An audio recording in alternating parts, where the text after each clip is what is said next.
دلته په کابل کې د افغانستان د برېښنا شرکت د عزیزي شرکت سره یو تړون لاسلیک کړ ترڅو د هیواد په 15 ولایتونو کې د ډبرو سکرو او ګازو څخه جوړ شوي برېښنا تولید پروژو عملي کار پیل کړي. د برېښنا شرکت د چارواکو پر وینا د پروژې به په 3 کلونو کې بشپړې شي او د 845 میګاواټه برېښنا تولیدي ظرفیت به ولري. د برېښنا شرکت د مشر پر وینا دا پروژه به نږدې 1000 کسانو ته مستقیم او زرګونو نورو ته غیر مستقیم د کار زمینه برابره کړي. نن د برېښنا د تولید د 15 پروژو قراردادونه چې ټاکل شوې ده کابل، پروان، غزنی، بغلان او تخار ولایتونو کې پولیسي د لاندې معلوماتو له مخې لاسلیک کېږي. د کابل ولایت د نغلو په سیمه کې به 100 میګاواټه لمریزه برېښنا د تولید پروژه اول.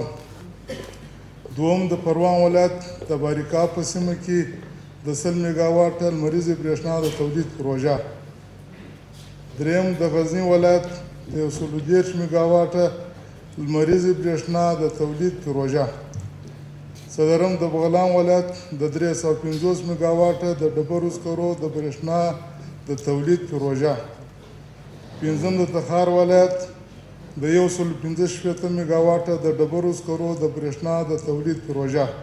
په ورته وخت کې د عزیزي ګروپ مشر میرویس عزیزي وایي چې له ډیرو کلونو راهیسې په هیواد کې د انرژي تولید سکتور کې د پام وړ کار نه دی شوی. هغه له پانګوالو وغوښتل چې په هیواد کې د مناسب کاري چاپیریال د برابرولو لپاره په بیلابیلو سکتورونو کې پانګونه وکړي. نوموړي زیاته کړه چې عزیزي شرکت هڅه کوي په راتلونکو ګامونو کې د انرژي تولید ظرفیت 6000 میګاواټه زیاته کړي. نو زما غږ په ټولو تاجرانو باندې دا ده چې خپل وطن ته چې څونه کولی شي پاملرنه وکړي چې جوړولی شي جوړ یې کړي چې 15 نفرو ته کار پیدا کړي دوی حقیقت کې 15 فامیلو ته نجات ورکړي که 100 نفرو ته کار پیدا کړي 100 فامیلو ته نجات ورکړي. خو د اسلامي امارات د قانون او پټرولیم وزیر له کورنیو سوداګرو غواړي چې د ګازو او د ډبرو سکرو په قانونو کې پانګونه وکړي. هغه څرګنده کړه دغه وزارت هغو پانګوالو چې د ګاز له لارې د برېښنا د تولید په برخه کې د پانګونې لیوالتیا ولري اړین ګاز به د ترکمنستان د ګاز پروژې له لارې په ټیټه بیه وړاندې کړي. موږ په دې هڅه کې یو چې په هرات ولایت کې د افغان پانګوالو او سوداګرو ته ارزانه ګاز عرضه کړو څو له دې ګازو څخه د برېښنا تولید د صنعتي فابریکو د چلولو د سی ان جي ګازو د تولید او نورو محصولاتو د تولید لپاره استفاده وکړي.